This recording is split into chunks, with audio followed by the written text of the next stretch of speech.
Den vejer lidt, Morten. Synes du? Nej. Husk nu at gå ned i knæ og sådan noget, ikke? Ja.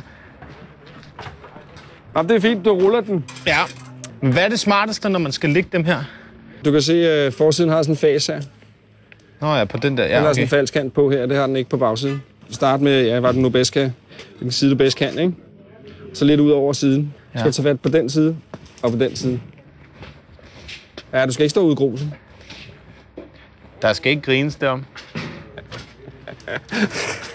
Men man skal jo ikke ødelægge gruset der med for mange fodspor. Men er det ikke bare tip den? Nej, så får du fingrene i klemme her. Okay. Og hvis du slipper den for hurtigt, så kurer den frem, så får du fuge mellem der. Det må du ikke få. Du skal hele tiden holde meget stramt tilbage. Og så nu her? Meget stramt, meget stramt, meget stramt. Ja, der smutter den for dig. Ja, der smutter den lidt.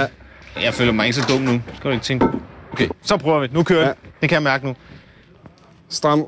Husk at holde det, ellers så smadrer du din hånd. Og så klem til. Klem imod. Ja.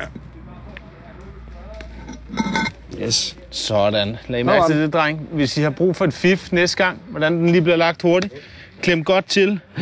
Vær plads, ikke? Men det er fint. Så kan man heller ikke rykke den længere, nej. Nej, så det er jo ret god til det. Ja, hvor mange mangler vi? Men du skal bare lægge resten.